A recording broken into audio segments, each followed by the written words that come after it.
അപ്പോൾ എല്ലാവർക്കും നമ്മുടെ സുമീസ് വേൾഡിലേക്ക് വീണ്ടും സ്വാഗതം. ഇന്ന് നമ്മളിവിടെ എഗ് റൈസാണ് ഉണ്ടാക്കാൻ പോകുന്നത്. അപ്പോൾ നമുക്ക് അതിന് ആവശ്യമായിട്ടുള്ള സവാള, ക്യാരറ്റ്, ഒരു പച്ചമുളക് ഇത് തൊലി കളഞ്ഞിട്ട് മുറിച്ചെടുക്കാം. ശേഷം നമുക്ക് ഒരു പാൻ അടുപ്പത്ത് വെച്ച് സ്റ്റൗ ഓൺ ആക്കിയിട്ട് കുറച്ച് വെളിച്ചെണ്ണ ഒഴിച്ചു കൊടുക്കാം. എന്നിട്ട് സവാള അതിലേക്ക് ഇടുകയാണ്. ചൂടായതിന് ശേഷം ക്യാരറ്റ്, പച്ചമുളക് ഇതൊക്കെ നന്നായിട്ട് വഴറ്റി കൊടുക്കുക. അപ്പോൾ നമുക്ക് എളുപ്പത്തിൽ ഉണ്ടാക്കാൻ പറ്റിയൊരു റെസിപ്പിയാണിത് കേട്ടോ. കൂടുതൽ ഇൻഗ്രീഡിയൻസ് ഒന്നും വേണ്ട.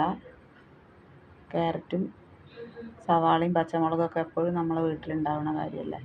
അപ്പോൾ അത് വെച്ചിട്ട് നമ്മൾ ഉണ്ടാക്കുന്നതാണ്. അപ്പോൾ ഇത് ഉള്ളി നന്നായിട്ട് വഴന്ന് വരണം കേട്ടോ. പച്ചപ്പൊക്കെ വിട്ടിട്ട്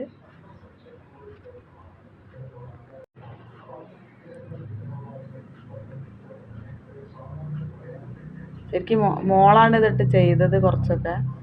ഇനി നമ്മളതിലേക്ക് ഉപ്പിട്ട് കൊടുക്കുകയാണ്. മോൾ കഷ്ണങ്ങളൊക്കെ അരിഞ്ഞു. ഒക്കെ എഗ് റൈസ് വേണമെന്ന് പറഞ്ഞിട്ട് അവളാണ് ഇതൊക്കെ കഷ്ണങ്ങൾ അരിഞ്ഞു തുടങ്ങിയത്. ഇനി അതിലേക്ക് നമ്മളെ പച്ചക്കറിയൊക്കെ മാറ്റി സെൻറ്ററിലേക്ക് നമുക്ക് കുറച്ച് ഒരു മുട്ട പൊട്ടിച്ചൊഴിച്ച് കൊടുക്കുകയാണ്. അത് മാത്രം ഒന്ന് ചെറുതായിട്ട് ചിക്കി എടുത്തിട്ട് മാറ്റി വയ്ക്കുക. ശേഷം മസാല ഇട്ട് കൊടുക്കുക കേട്ടോ. മസാല നമ്മൾ ഗരം മസാല അല്ല, ചിക്കൻ മസാല, മഞ്ഞൾപ്പൊടി, മുളക് പൊടി, കുരുമുളക് പൊടി, ഉപ്പ് ഇത്രയും ചേർത്തിട്ടാണ് മസാല ആക്കിയിട്ടുള്ളത്. ഇനി ആ മുട്ട മാറ്റി വെച്ചിട്ട് മസാല ഒന്ന് മൂക്കാൻ വേണ്ടിയിട്ട് സെൻറ്ററിലേക്ക് തന്നെ നമ്മൾ പൊടികളൊക്കെ ഇട്ട് കൊടുത്തിട്ട് പൊടികൾ ഓരോന്നാണ് ഇടുക. മുകളിലിടുന്ന കാരണം ഞാൻ ഇളക്കിക്കൊണ്ടിരിക്കുകയാണ്. അപ്പം മസാല നന്നായിട്ട് ഇളക്കി യോജിപ്പിച്ചതിന് ശേഷം അതിൽ കുരുമുളക് ഇട്ടു. കുരുമുളക് കുറച്ച് കൂടി പോയിട്ടുണ്ട് കേട്ടോ. എരിവ് കുറച്ച് ഇതായി. അത്ര നിങ്ങളിടുമ്പോൾ അത്ര ഇടണ്ട, കുറച്ച് കുരുമുളക് ഇടുക. എന്നിട്ട് ശേഷം എല്ലാതും കൂടി മിക്സ് ചെയ്യുക.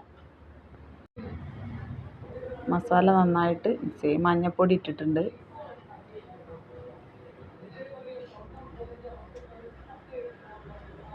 ഇതൊന്നും അവൾ ഇട്ടിട്ടുണ്ടായിരുന്നില്ല കേട്ടോ. ഞാനിതിൻ്റെ പകുതിക്ക് വെച്ചിട്ടാണ് ഞാൻ ഇളക്കി കൊടുക്കാൻ വേണ്ടിയിട്ട് വന്നത്. അപ്പോൾ അപ്പോഴാണ് അവൾ, അതുകൊണ്ടാണ് മസാലയൊക്കെ ഓരോ സമയത്തായിട്ട് വീഴുന്നത്. നമുക്ക് ഇടുമ്പോൾ പൊടികളൊക്കെ ഒരുമിച്ച് ഇട്ട് കൊടുക്കാം. ഇനി നന്നായിട്ട് ഇളക്കിയിട്ട് വേണ്ട ഉപ്പും, നമുക്ക് ആ ചോറിലേക്ക് വേണ്ട ഉപ്പും കൂടി ഇതിൽ ചേർത്ത് കൊടുക്കണം കേട്ടോ. കുറച്ചുകൂടി വെളിച്ചെണ്ണ വേണമെങ്കിൽ ഒഴിച്ചു കൊടുക്കാം. പിന്നെ നമ്മൾ നെയ്യ് ഒഴിക്കുന്നുണ്ട്.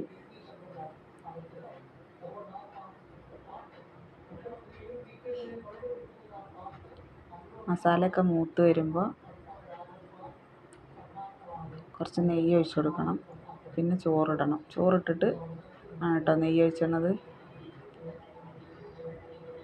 ചോറിട്ട് ഇളക്കിയിട്ടാണ് നമ്മൾ ലാസ്റ്റ് നെയ്യ് ഒഴിച്ചു കൊടുത്തത്.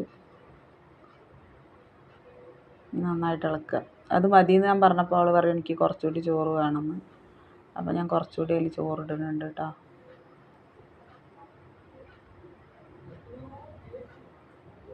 നന്നായിട്ട് മിക്സാക്കുക. ഇത് റൈസാണ് നമ്മൾ കഴിക്കുന്ന സാധാ ചോറാണെന്ന് വെച്ച് കുഴപ്പമില്ല. ടേസ്റ്റൊക്കെ ഉണ്ട്. ടേസ്റ്റ് വ്യത്യാസമൊന്നുമില്ല.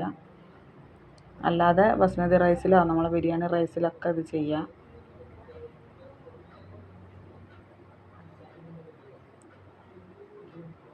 അപ്പോൾ കുറച്ചുകൂടി ചോറിട്ടിട്ട് നന്നായിട്ട് മിക്സ് ചെയ്തിട്ട് പ്ലേറ്റിലേക്ക് മാറ്റാം കേട്ടോ. നെയ്യ് ഒഴിക്കുകയാണെങ്കിൽ നെയ്യും കുറച്ച് വെളിച്ചെണ്ണയും ഞാൻ ഒഴിച്ചു കൊടുത്തിട്ടുണ്ടായിരുന്നു. നെയ്യ് ലാസ്റ്റ് ഒഴിക്കുമ്പോഴാണ് അതിൻ്റെ ടേസ്റ്റ് കേട്ടോ. ആദ്യം ഒഴിക്കുമ്പോൾ ഉള്ളിയൊക്കെ മൂത്ത് വരുമ്പോൾ അതിൻ്റെ സ്മെല്ല് കുറച്ചൊക്കെ പോകും. അപ്പോൾ ലാസ്റ്റ് ഒഴിച്ചു കൊടുക്കുകയാണ് നല്ലത്. അപ്പോൾ കുറച്ച് നെയ്യ് ഒഴിച്ചു. ഇനി അതവൾ കഴിക്കുകയാണ്.